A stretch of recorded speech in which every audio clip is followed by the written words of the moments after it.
I was exhausted that night. Another workday was coming to an end, and all I wanted was to get home to Springfield to see my wife and son. The traffic on the main road was unbearable, so I decided to take a detour down Highway 27. It was a longer route, but it almost never had traffic, just a rural road surrounded by trees and darkness. As I drove, I noticed that the gas tank was dangerously low. The needle was almost touching the red. I didn't have much choice but to stop at a gas station that, if my memory served me right, was just a few miles ahead. When I finally spotted it, I realized the station looked almost abandoned. The exterior lights were flickering as if they might go out at any moment, and there wasn't another car in sight. Even so, it was my only option, so I pulled in and got out to fill up. As soon as I started pumping gas, an uneasy feeling washed over me. The place was even creepier than I'd first noticed. There wasn't a soul around, except for an old truck parked in the corner of the lot. It looked like it had seen better days, with peeling paint and a thick layer of grime covering almost everything. I glanced over at the truck, and that's when I saw the man. He was sitting in the driver's seat, but something was off. He didn't seem like he was just waiting or resting. His eyes were locked on me, watching my every move. I tried to ignore it, focusing on filling up the tank as quickly as possible, but the discomfort grew. Every second felt like it dragged on forever. Finally, I finished pumping gas and got back into the car, ready to get out of there. But I had barely driven a few yards when I felt the car pulling to the right. My stomach sank. I pulled over to the side of the road and got out to check. One of the tires was completely flat. It looked like someone had slashed it, and my mind immediately went to the man in the truck. How could he have done it so fast? It was clear something wasn't right, and before I could come up with a plan, I saw the truck's headlights turn on, and it started moving toward me slowly, as if it was hunting me. My hands were shaking as I tried to grab the tools from the trunk, but nothing seemed to be in the right place. The sound of the truck getting closer only made me more nervous. I glanced over my shoulder and saw that it had stopped just a few feet away from me. The man got out, walking toward me with a strange smile on his face. "Need some help?" he asked, his voice raspy, laced with a malice that made my heart race even more. I couldn't trust this guy. Something told me that accepting his help would be a fatal mistake. Before he could get too close, I did the only thing that came to mind. I hid behind the car, cell phone in hand, as I dialed 911. I whispered my location, trying not to make enough noise to alert him, while watching him circle the car, trying to find me. Time seemed to stretch on as I waited. Then, like a miracle, I saw headlights from another vehicle approaching down the road. The man stopped, looked in the direction of the new car, and without another word, he ran back to his truck, started it up, and sped off into the darkness. It didn't take long for the police to arrive, but the man was already gone. I explained what had happened, still in shock. They helped me change the tire and made sure I was safe before letting me go on my way. As I drove back home, relief washed over me, but a lingering unease remained. I knew I had narrowly escaped something much worse that night.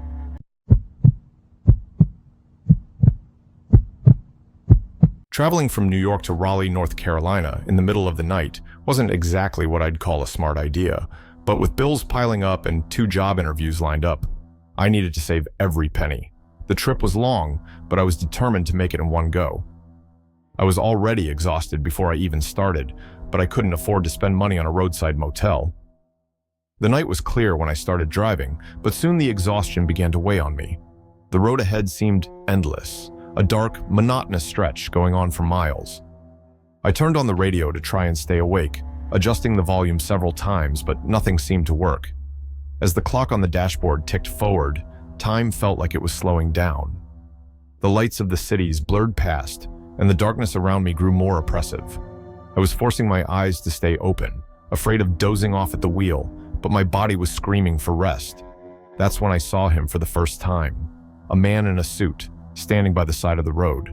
At first, I didn't think much of it. Maybe he was just someone in need of a ride or waiting for help.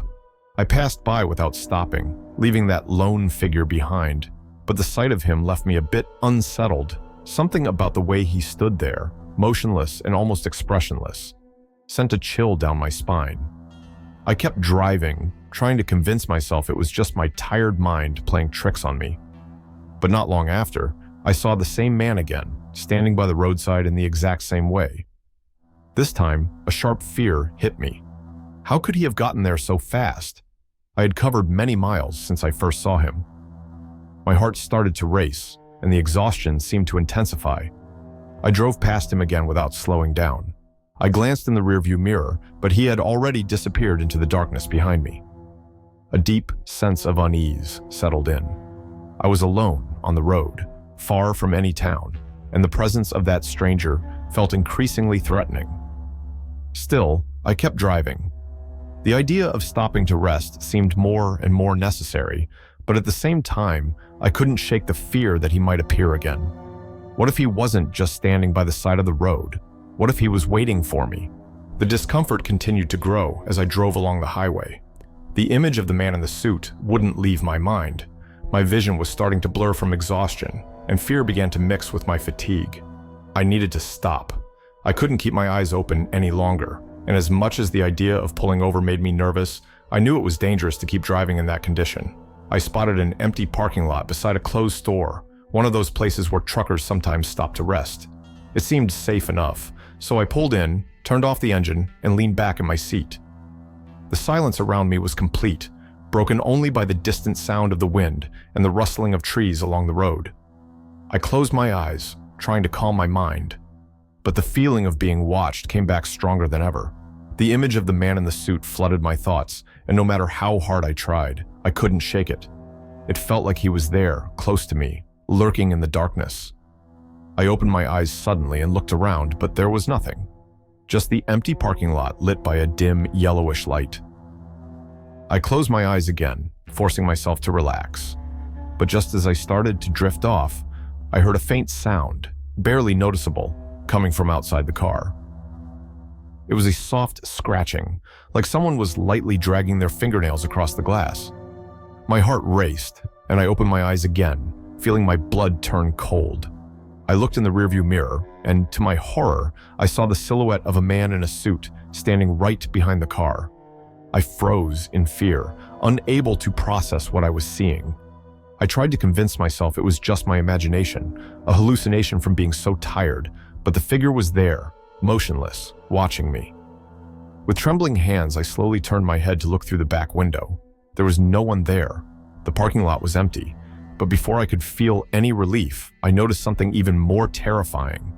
A dark shadow was forming in the passenger seat, as if someone was sitting there. I turned my head slowly, fear gripping me, and there he was. The man in the suit, now inside my car, staring at me closely, his eyes shaded by his hat.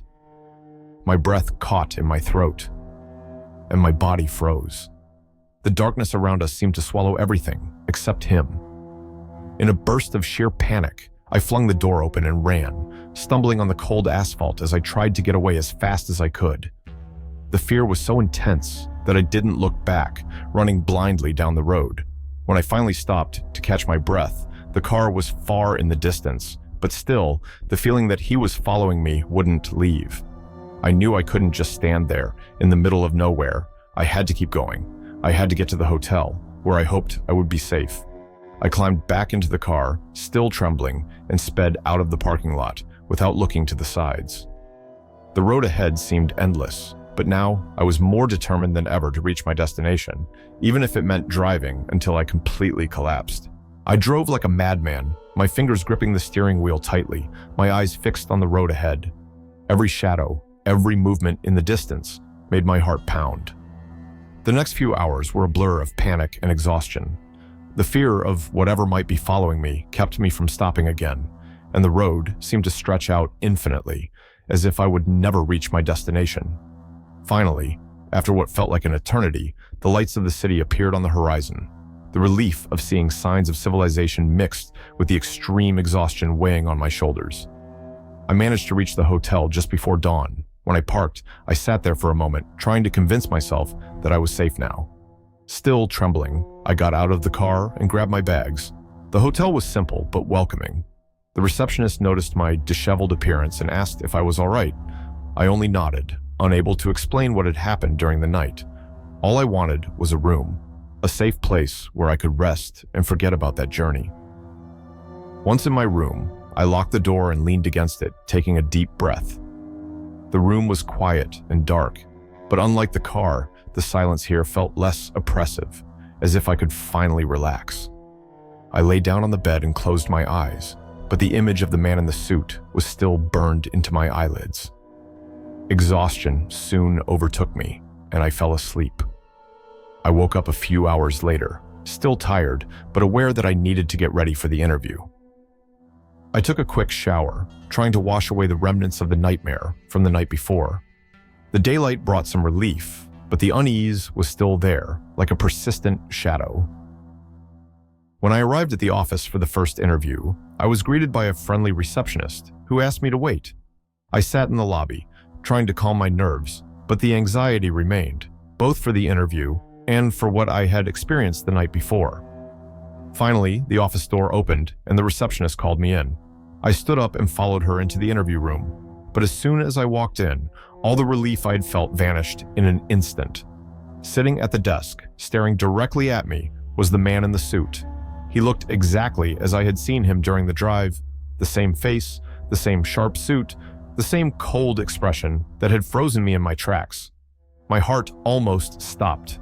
It was impossible, and yet there was no doubt. It was him. The man stood up, extended his hand to greet me, and introduced himself with a polite smile, as if this was just another ordinary day for him. I, on the other hand, could barely process what was happening. The image of the man by the roadside in my car was now standing in front of me, in the flesh. I swallowed hard, trying to collect myself, but confusion and terror were overwhelming me. How was this possible? How could this man, who seemed like a hallucination from exhaustion, now be here, conducting my interview? The interview continued, but I could hardly focus. My mind was spinning, trying to make sense of it all. He didn't seem to notice the fear on my face, acting as if nothing was out of the ordinary. Every question he asked seemed to echo in my head as I struggled to piece together the puzzle. When I finally left the room, my legs were shaky, and the sense of unreality still clung to me. Whatever had happened on that road, whatever I had seen, was now connected to this man. I didn't know what to think, what to feel, but one thing was clear: that journey and that eerie encounter wouldn't be leaving my mind anytime soon.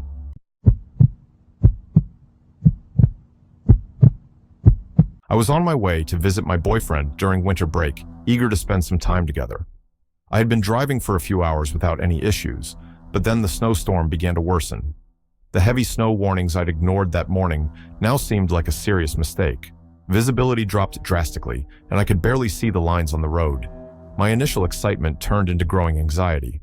As the snow piled up on the windshield, I started considering stopping. Driving at night under normal conditions was hard enough, but with the storm intensifying, I knew continuing would be dangerous. I was in the middle of nowhere, with no towns nearby, just a snow-covered road and dark forests on both sides. That's when I saw the lights of a small roadside diner, a tiny beacon of warmth in the midst of the darkness. I decided to stop, grab a hot coffee, and figure out what to do next. Maybe the storm would pass, or I'd find a safe place to spend the night. The diner was nearly empty when I walked in, and the smell of fresh coffee mixed with the warmth of the heater made me feel a bit better. I chose a table near the window, where I could see my car already covered in a thin layer of snow. I picked up the menu, but my mind was distracted thinking about the road ahead. That's when a man approached. He looked to be in his 50s, wearing a thick wool coat, and with an expression I couldn't quite read. He smiled in a friendly way and asked if he could sit down. I hesitated, but saw no reason to refuse. He introduced himself as Toby, and we soon began chatting about the terrible weather and the dangerous road conditions. Toby seemed friendly, but something about his demeanor made me a little uncomfortable. He was overly attentive, almost intrusive. He asked where I was headed and offered advice on how to deal with the snowstorm. Then he mentioned a nearby motel. "It's safe and clean," he said. "With the storm getting worse, you won't want to drive much longer. It's just about 10 minutes from here." I was hesitant, but the truth was that the idea of stopping and waiting out the storm was tempting. I thanked him for the tip and finished my coffee. Toby insisted that I seriously consider stopping at the motel. As I left the diner, the cold wind and blowing snow in my face made me reconsider. I got back to my car, still unsure of what to do. As I started the engine and watched the snow continue to fall, I decided that maybe Toby was right. Continuing in that storm seemed unwise, so I resolved to follow his advice and look for the motel. I just needed a safe place to spend the night, and the thought of a warm bed sounded much better than staying on the frozen road. The snow was falling heavily as I drove in the direction Toby had suggested. The road was nearly impassable, and the faint glow of the headlights barely penetrated the darkness and storm. Finally, after what felt like an eternity, I spotted the motel sign, its lights flickering intermittently through the blizzard. The place was isolated, surrounded by tall, snow-covered trees. The building looked old, but well-maintained. I parked the car, glancing around. There were only a few vehicles in the lot, and everything seemed wrapped in a strange, almost suffocating silence. When I entered the reception, I was greeted by an attendant who barely looked up from the counter. He handed me a key to a room on the second floor and muttered something about breakfast being served at 7 a.m. before returning to his work. The lack of friendliness left me a little uneasy, but I was too tired to care. All I wanted was a good night's sleep to face the road the next day. The room was simple but seemed clean. A double bed, a small desk with a chair, and a bathroom off to the side. I sighed, relieved to be out of the storm. I placed my luggage by the bed and sat down to take off my shoes, trying to warm up. Despite the relative comfort, the feeling of unease wouldn't leave me. After a few minutes, I decided to take a hot shower to relax. But when I approached the bathroom door, I realized it was locked. A chill ran down my spine. How could it be locked from the inside when I was the only one there? The unease quickly turned to panic. I tried the doorknob again, but it wouldn't budge. My heart started racing, and I backed away, trying to think of what to do next. Then something even more disturbing caught my attention. There were wet footprints on the floor, leading from the entrance to the bed. I followed the tracks with my eyes, feeling the fear rise within me. The footprints hadn't been there when I entered. I remembered the car I had seen parked next to mine when I arrived. There had been someone sitting in the driver's seat, but in my hurry to get inside, I hadn't paid much attention. Now, the thought that this person might be in my room terrified me. My survival instinct kicked in. I grabbed my bag and ran out of the room, not even bothering to put on my shoes. I hurried down the stairs, heart pounding, and rushed to the reception desk. The attendant looked up, surprised, but before he could speak, I started explaining what had happened, trying to keep my voice steady. "There's someone in my room," I practically shouted. "The bathroom door is locked, and there are footprints on the floor that weren't there before." The attendant looked confused, but his expression changed when I mentioned Toby, the man from the diner. He took a deep breath, as if realizing something was wrong, but hesitating to admit it. "I'll check the room," he said, grabbing a set of keys. But I didn't want to go back up there. "I'm not going back to that room," I responded, my body trembling, not just from the cold, but from fear. "Please transfer me to another room." He gave me a quick glance and then nodded. "All right, I'll put you in another room, in the building next door. You'll be safe there." While he prepared the key to the new room, my mind was still fixated on the footprints. Whoever it was had entered the room while I was there. The new room was so quiet that the silence itself became a weight on my mind. I couldn't relax. Every time I closed my eyes, I saw the wet footprints on the floor of the previous room, the sound of the locked bathroom door echoing in my thoughts. I was exhausted, but fear kept me on high alert, senses sharp for any sound or movement. Time seemed to drag on. Every creak of the wood, every gust of wind against the windows made my heart jump. The snowstorm outside raged on, covering the world in a cold, impenetrable darkness. I knew I needed to sleep, but the fear that something or someone was lurking kept me from closing my eyes for more than a few seconds. Hours passed, or maybe it was only minutes. It was impossible to tell. Finally, when the tension became unbearable, I decided I couldn't just sit there waiting for something to happen. I needed answers. The thought that Toby might somehow be involved wouldn't leave my mind. Slowly, I got up and started dressing. I needed to talk to the receptionist again, to understand who Toby was and why he was in my path. I grabbed the room key and stepped out, the deserted hallway amplifying every sound I made. I went down the stairs, trying to stay calm, but my heart was pounding so hard it seemed to echo off the walls around me. When I reached the reception, The same attendant who had transferred me to the new room was there, sitting behind the counter. He seemed surprised to see me, but stood up immediately. "Are you all right?" he asked, genuine concern in his voice. "Did something else happen?" I didn't want to sound paranoid, but I knew something had been wrong from the moment I stepped into that motel. "I need to know more about Toby," I said, trying to keep my voice steady. "The man who recommended this place to me." The attendant hesitated, his face closing off a bit. He glanced around as if making sure no one else was listening, then leaned in a little closer to me. "Toby, he's known around here," he began, his voice low and cautious. "I'm not sure why he'd recommend this motel, but he has a history. People say he's had some run-ins with the law, but he always manages to slip away. Some folks think he does this to scare women traveling alone, but no one's been able to prove anything against him." My skin crawled. His words confirmed my worst fears. Toby wasn't just a friendly stranger trying to help. There was something darker in his intentions, something I didn't want to discover. "What does he do?" I asked, my voice barely a whisper. "Does he hurt people?" The attendant slowly shook his head. "Not that I know of. But he has a way of making people feel threatened, unsafe. Some people say he follows them, others that he shows up in places he shouldn't be. It's hard to know what's true and what isn't, but the fact that he sent you here, I don't like it." Neither did I. The fear I already felt intensified, turning into something deeper, more visceral. "What should I do?" I asked, feeling vulnerable and lost. "I suggest you leave here as soon as you can," he said. "The storm's still strong, but if you feel safe enough to drive, you can head down the main road. There's a gas station a few miles from here. It's a busy place where you might feel safer until morning. I'll help you find a safe route there." The idea of getting back on the road in the middle of a storm was terrifying, but the idea of staying there, knowing Toby was somewhere nearby, was even worse. I nodded in agreement. The attendant was much more helpful than before, maybe realizing the gravity of the situation. He gave me clear instructions on how to reach the gas station and even offered me a coffee to keep me alert during the short drive. I thanked him, drinking the coffee with trembling hands, trying to prepare myself to get back on the road. When I returned to my car, I took one last look at the motel.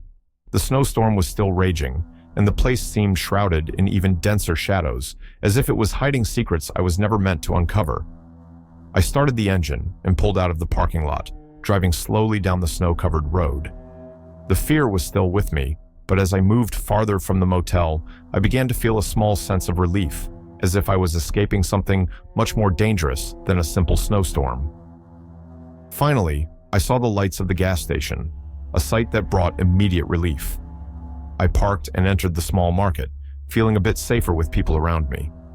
The experience of that night left a mark on me, one that I knew would stay with me for a long time.